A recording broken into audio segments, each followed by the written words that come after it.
तो आज का मेरा ये टॉपिक रहेगा, today is my topic is MR interrogative and negative sentences. Interrogative and negative sentences. आज आप लोगों को इंट्रोगेटिव से नेगेटिव सेंटेंस बनाना सिखाएंगे कि कैसे आप लोग बनाएंगे इसको, ठीक ना। अब तक हमने पढ़ लिया इज एमआर का, ये तीनों प्रकार पढ़ा, अफर्मेटिव से पढ़ा, फिर उसके बाद हमने इंट्रोगेटिव पढ़ा।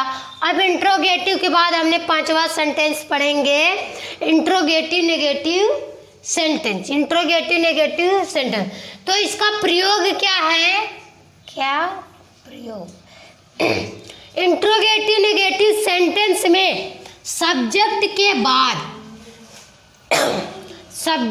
बाद क्या लगाना है, नॉट का प्रयोग करना है। सब्जेक्ट के बाद नॉट का प्रयोग करते हैं या किया जाता है।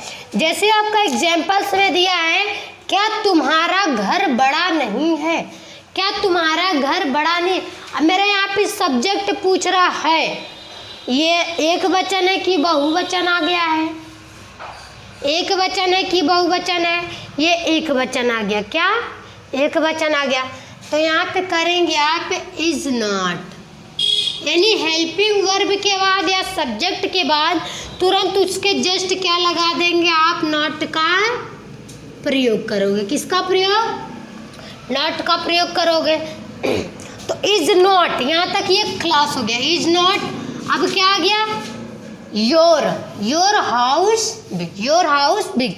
अब इस तीनों को सेंटेंस साथ में ही कर दो, ठीक ना। YOUR, your house big means क्या होता है, बड़ा। बिग मीन्स क्या होता है, बड़ा। Is not your house big, क्या तुम्हारा घर बड़ा नहीं है।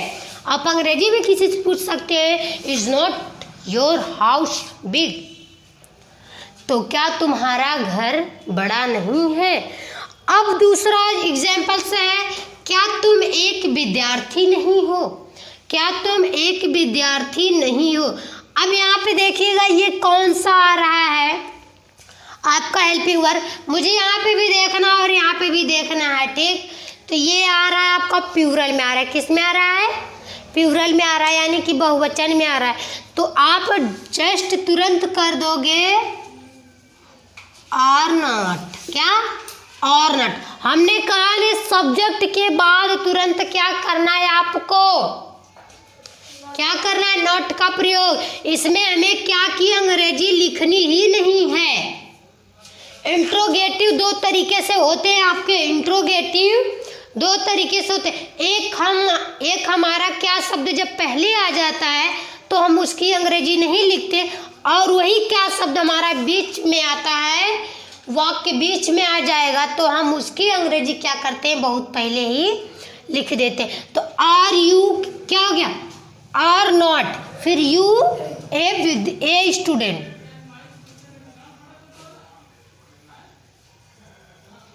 यू ए स्टूडेंट, ठीक। समझ में आ रहा है, बात समझ में आ रही है सबको, ठीक है। तीसरा देखिए, क्या राकेश का भाई चालाक नहीं है। अब आप कुछ लोग कहेंगे चालाक मतलब जो किसी चीज में चालाकी करता, वो वाला। जैसे होता है एक चालक, ड्राइवर को हिंदी में क्या कहते हैं, ड्राइवर का हिंदी में नाम क्या होता है, चालक होता है, क्या होता है, चालक होता है, तो वो वाला। तो अब क्या करें, यहाँ पर is not, is not, is not. अब किसका नाम लिखोगे, राकेश का, किसका, is not Rakesh brother, is not Rakesh brother. अब ब्रदर के बाद आपकी कौन सी अंग्रेजी बच रही है, ब्रदर के बाद आपकी कौन सी अंग्रेजी बच रही है। अभी आपको यहाँ पे बताना है, राकेश जो है ये लड़का है कि लड़की है, is not Rakesh brother the driver. तो लड़का या लड़की यहाँ पे मेरा ना ही वाह लिखा है, ना ही वाह किसी ऐसा कोई वर्ड लिखा ऐसा नहीं है कि इसे मैं बता सकूँ। अगर नाम रहेगा तो हमें ना ही का प्रयोग करना, ना ही सी का, ना ही दैट का। अगर वो नाम है तो हमें नाम का ही प्रयोग करना है। तो is not Rakesh brother the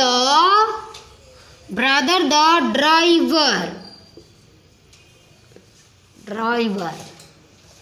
ठीक, क्या राकेश का भाई चालाक नहीं है? तो आप इसका उत्तर दोगे is not Rakesh brother the driver. वह आज खुश क्यों नहीं है? वह आज खुश क्यों नहीं? अब देखिए यहाँ पे यह सेंटेंसेज आपका क्या हो गया, आ गया है, आपका सेंटेंसेज आ गया। तो क्यों नहीं, मैंने अभी आपको बताया कि इंट्रोगेटिव सेंटेंस दो तरीके के होते हैं। इंट्रोगेटिव सेंटेंस दो तरीके के होते हैं। एक आपका तरीका ऐसा होता है कि उसमें क्या होता है कि उसमें हमारा जब क्या शब्द पहले लगा रहता है उसके हम अंग्रेजी नहीं लिखते। अगर वही WH क्वेश्चन वाला बीच में आ जाता है, वाक्य के बीच में आएगा, तो उसके अंग्रेजी हम क्या करते, बहुत पहले लिख देते। जैसे क्या हो गया हमारा, वह आज खुश क्यों नहीं है, तो सबसे पहले हमें क्या करनी होगी, किसकी अंग्रेजी, क्यों की अंग्रेजी लिखनी होगी। किसकी अंग्रेजी, क्यों की अंग्रेजी लिखनी होगी। तो वाई इज नॉट, क्या, वाई इज नॉट। अगर इसके जगह आप क्या रहता फिर हम कहते हैं व्हाट इज नॉट। ठीक, क्या लिखते हैं, व्हाट इज नॉट। इस तरीके से आप लोग बना ही सकते हैं, ठीक ना। अब क्या करेंगे, वाई इज नॉट, आपका क्या हो गया, वाई इज नॉट।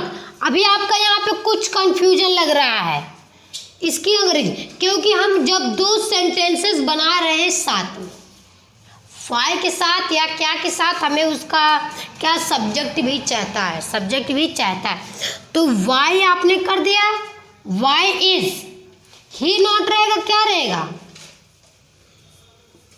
अब इसकी अंग्रेजी लिखे, ये लिखे आपने, ये लिखा। जब आपने पहले लिखा तो इस दोनों का साथ में लिखा, जब इंट्रोगेटिव सेंटेंस का दूसरा वाला आता है, क्यों, क्या, कैसे, कब, कहाँ, तो जब उसकी अंग्रेजी हमें पहले लिखनी है तो हमें उसकी अंग्रेजी पहले लिख करके उसके बाद हेल्पिंग वर्ब भी लिखना होगा, फिर उसके बाद हमें कर्ता करना पड़ेगा, ठीक ना, कर्ता हमें लिखना पड़ेगा।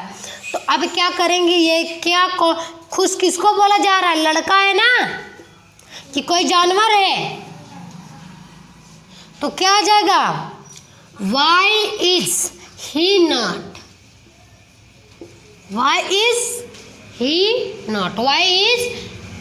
फिर क्या आ जाएगा, नॉट। अब क्या रहेगा यहाँ पे, हैप्पी की अंग्रेजी क्या होती है,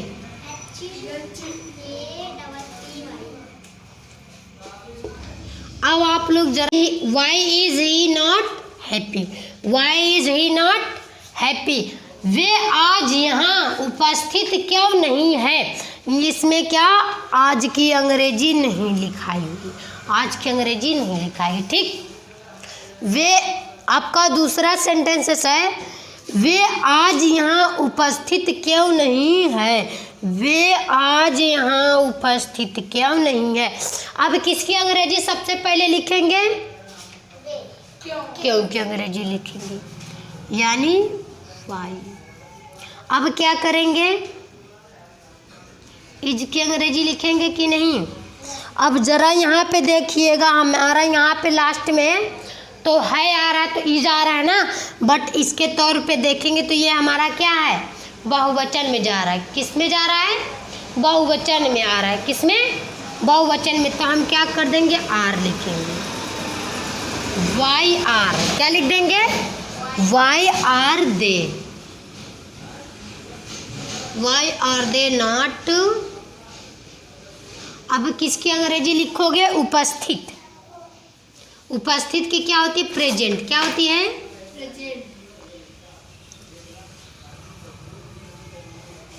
बस प्रेजेंट हो गया।